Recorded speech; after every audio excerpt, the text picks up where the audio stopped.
think of the Hall of Fame as the greatest honor imaginable. But you did not embrace this initially. How do you feel about it now? Well, it's not that I didn't embrace it as an opportunity, as an accomplishment, as a privilege. I just didn't think I was ready for it now. I think that, for me, it's like, I don't mean it in a bad way, like you're going out in the pasture and you're just going to graze until you basically die, And for me, and I'm not saying that for every person, because I think a lot of people look at it in a much more prestigious, eyesight. Me, I still look at it like that. It's just that not right now. I feel like I still got so much to do. I love the game. Yes, I'm always going to love the game. I'm always going to feel like, or keep people off guard by not knowing, I can still play the game if I choose to play the game, and I can run with the young horses. Don't put me out grazing yet, but it's still my choice, So it seems like it sounded so finite to the end of something, and I wasn't ready for that, I'm still not ready for that. I was going to say, even though you've had time to think about this now, clearly it's symbolic in a way that you would just rather not have. Not now. And it's a tremendous accomplishment, don't get me wrong. I don't want to diminish that for anybody else, but for me it signifies something so finite and the end of something. And basketball is my love, always have been, and I can't ever envision an ending of something like that. That passion that I have for the game until I'm dead and gone. Until that's when it's, well, I can wait. I'm not in a rush. When you watch games now, particularly in person, are you still envisioning yourself on the court and what you would do in those situations? I think everybody does. I think, and I'm no different. My competitive nature, when I do watch the game, I try not to watch as much because I'm so critical, of how the game's being played, how the kids are playing the game, how I would play it totally different, that's just my competitive nature about watching the game that I truly love, and I've taken a great pride in trying to enhance while I play the game.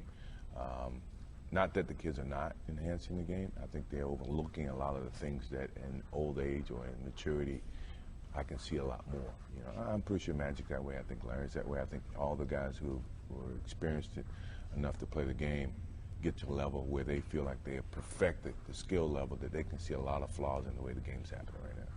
The mind is still different than the body goes.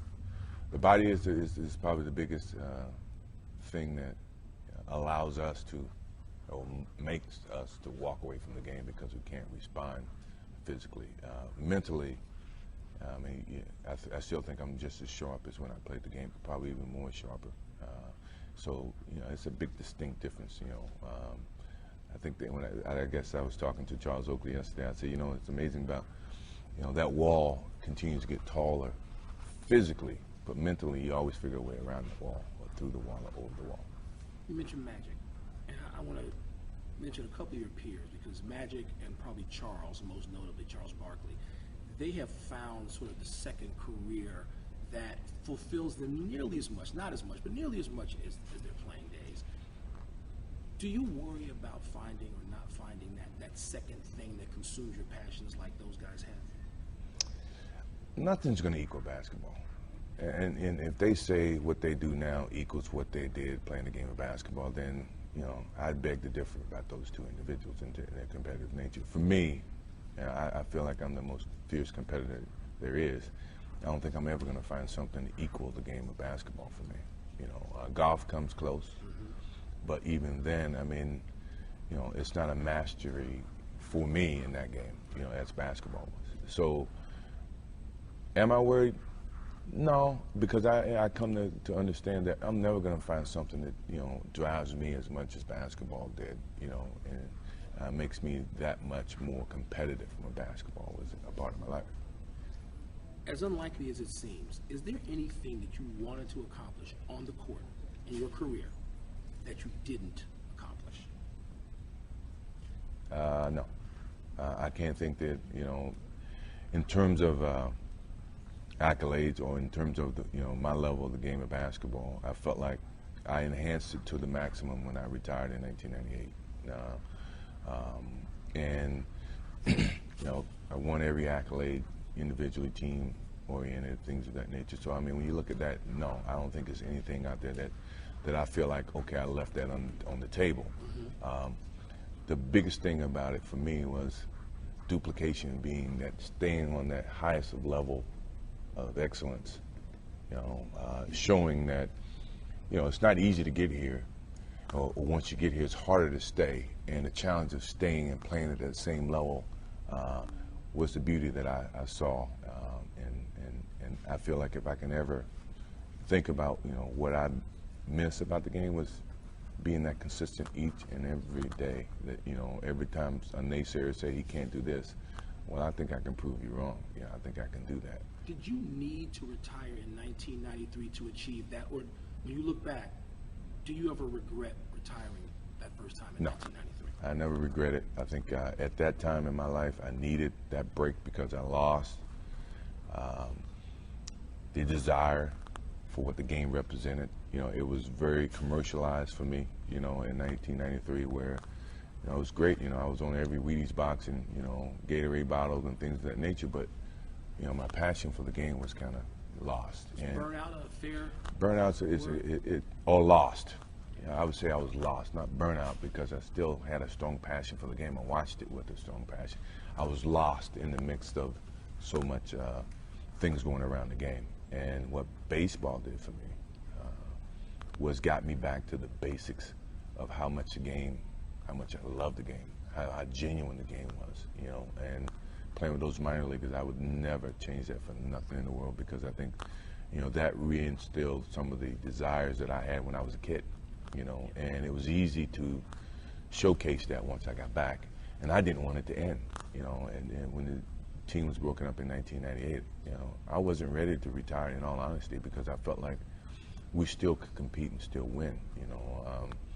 But the nature of the business changed, you know, from the Bulls standpoint, from Phil's standpoint, from Dennis, and from Scotty. And here I am. I was just there to pick up the pieces and make my decision to either stay in or rebuild or go somewhere else. If that team had been able to stay together, was your eye on Bill Russell's number? I mean, we talk about Tiger and Jack Nicklaus and majors championships. The only guy ahead of you out there really is Bill Russell. Did you think about that? Well, you know, I mean, you take it year by year. I do believe we could have won 7. And, you know, I don't want to take anything from David Robinson and, you know, those guys in his shortened year in '99. But I felt like we still had a good chance if we would have kept the team together. Now, that was a big decision from the Bulls standpoint. We'll never know, but it's great for thinking, great for conversation, great for debating. But in my mind, I really believe we could have won 7. And if we won 7, then, you know, competitive nature would have been, let's keep going. You know, let's get to 8, let's get to 9, until someone beat us, until I actually lose in the finals, which was it never happened. You know, I think we could have. I like to see us stay together. Historically, some of the very best baseball players, I mean, guys including Joe DiMaggio and Willie Mays, they coveted the distinction of being called, you know, the greatest living baseball player. And I wonder, as this whole week unfolds, if you care about being called the greatest basketball player ever, does that matter? Do you want that? I don't want it in a sense, because I think it disrespects Wilt Chamberlain, Jerry West, you know, all the guys that prior to me I never had a chance to play against. You know, what everybody's saying I am, I never had the chance to compete against other legends that was prior to me. When I hear it, I cringe a little bit, because, you know, it's a little bit embarrassing, because no one knows, you know. I never had the chance, once again, to play against those guys, you know. I would love to have played against them, but I never did, you know. And for you to say that I'm better than him, I mean, it's your opinion. You know, it's their opinion. I accept that as their opinion. If you ask me, I would never say that I'm the greatest player, you know. And that's because I never played against all the people that represented the league prior to Michael Jordan. Your Hall of Fame induction this week has given everybody a chance to look back at their favorite Michael Jordan moments. Everybody has one. You to have one, although maybe you do. But what are a couple of them? What's I mean, what's important to us may not be important to you. What sticks out to you when you watch all this stuff? Wow. Yeah, I've seen a lot of stuff going across the TV and a lot of highlights and things of that nature, and you know, they all represent me. I can't. It's like Coach Smith says all the time. He says, you know, you ask me what's the greatest player that ever played at University of North Carolina. He said that's like asking which one of my kids is better than the other kid. You know, I find it very difficult for me to single out all the things that I've done in the game of basketball, which has been, you know, attributed to a lot of hard work and supportive people over the past, you know, 20-some years. I can't pick one moment. You know, I can say, okay, my whole name changed from Mike Jordan to Michael Jordan when I made the shot in 1982. But, you know, obviously to finish up in 1998, making a shot at, you know, Utah, coming back, and, you know, last shot I made in Chicago Bulls. I mean, those are two that I think you can continue to find more in you know, my baseball years. People look at my baseball years and they put so much, you know, negative twist on it. To me, You love those. You love that. I wouldn't change that for nothing in the world, because I saw genuine people trying to achieve their dream with the faintest idea if they could or couldn't. You know, very few of them do, you know, but you can never tell them, you know, and I couldn't even tell them. I just enjoyed being around them, because that to me was true passion for the game that they truly love. So, I mean, there's so many things in my career that I just can't pick one out and say, you know, that's my favorite. Sick game is mine, but that's another story. Which one? The sick game. Yeah, but what about the dream team? You know, all of us playing together and, you know, practices and blah, blah, That blah. Barcelona, I mean, the Monte Carlo game, which I got to see a little bit of. Yeah, Magic don't like that one. No, I can imagine. He doesn't. There's a lot of trash talking going This on. one of the last things I want to ask you about the Dream Team. When talk about commercialism, I mean, at first, I mean, it was Yeah. driving it, and you didn't really want to be a part of that. But then when you got with those guys, you were into it instantly. How did it change, and how important is the Dream Team to your life? Well, anytime you represent your country, you know, that's a privilege, you know. Because of all the business, all the corporate things surrounding it, you know, the Dream Team, first-time professionals played in the Olympics, blah, blah, blah, it added a little different flavor to it, you know. My best Olympics experience was 1984, without a doubt. I don't want to compare the two, because I stayed in the village. I got the chance to meet other athletes.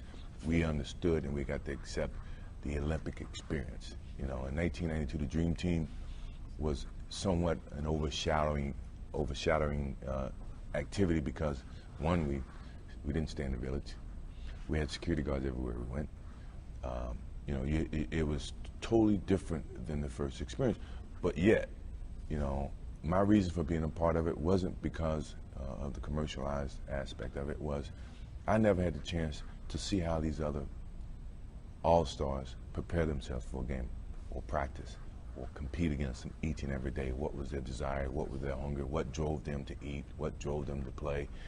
So me, it was being a part of them and seeing them socially, but then taking that on the basketball court and competing, and at the same time representing your country. I mean, that to me was why I played in the 1992 Dream Team, just so that I can understand what Magic Bird was like.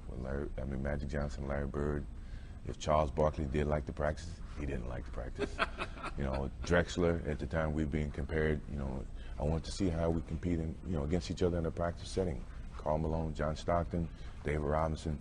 You know, you threw in Christian Laettner, Dookie. You know, we were able to live with that one. But other than that, I mean, it was a great experience, and I wouldn't change it, because I saw a lot of things about my guys I compete against. You know, and it added to my respect to a lot of them, and obviously I understood, you know, what made them tick. And I think they got an understanding about me too, you know, what made me tick. And, you know, we appreciate each other's respect. Is that game in Monte Carlo, was that as competitive as anything you've ever done? Best game I ever played in. Best game I ever played in the sense that no coaching, you know, yeah, there were referees, but not really, you know, and you had 10 Hall of Famers playing against each other. I mean, how many times are you going to get that to happen in the game of basketball? I mean, when I say 10 Hall of Famers, first ballot Hall of Famers. It's not even a question. It's not even a second, third, or fourth. They first ballot. And the way we competed, And our desire and the sweat and the trash talking and all the beautiful things about the game of basketball was illustrated in that one particular game. That if you culminate everybody in the Hall of Fame and every game they played in, and you envision a game being played, that's how the game is going to be played. Last thing I want to ask you. I'm going to ask you real quickly. All right. You upset a lot of Tar Heels with your choice of Hall of Fame presenter. We've talked many times. I know how much you looked up to David Thompson, but tell people why. Tell Tar Heel Nation why David Thompson. Well, it's just simple. No, I couldn't pick one Tar Heel over the other Tar Heel. Once again, go back to Coach Smith saying which one you want to pick over, blah blah blah. And I'm pretty sure everybody would have loved to have done it if I would have asked them. But what made it so easy was David Thompson. I grew up watching. When I was 11 years old, when he was playing for North Carolina State, I idolized him. I patterned parts of my game behind him. He lives in Charlotte, where I work now. He's from North Carolina, Shelby, North Carolina. So there was a bunch of connections there. I mean, my kids didn't even know who he was. I had to tell them, back in 1974 in college, you couldn't dunk a basketball, and the term alley-oop came from this guy, and now they can identify who this. Because I think he deserves that type of recognition, that someone of my magnitude appreciates him, appreciate what he represented to the game. And he impacted my life. And if I've impacted his life by electing him and selecting him, great. I mean, we've done each other a favor here. And for the public who don't really know David Thompson, go back and read. And all the basketball enthusiasts, they know who David Thompson is. And you talk about someone who's gone through some negative times and bounced back. To me, that is the most gratification that I've ever gotten from David Thompson, is that he made mistakes and he's bounced back and become a better person because of those mistakes. And we all have made mistakes.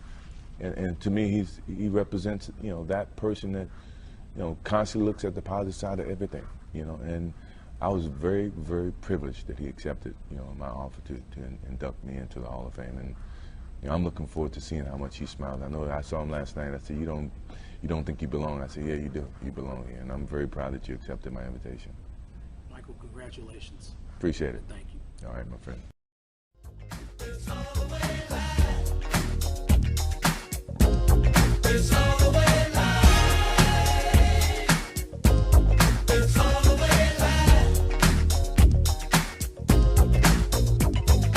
Watch me take a chunk, yeah, I'm going for the dunk. And I've never been a punk, make a girl call me punk. Straight to the hoop, and I know how to shoot. If you want to know the truth, then you better get the scoop. Coming out the mist with the mic in my fist, and everybody's looking, so you know I got a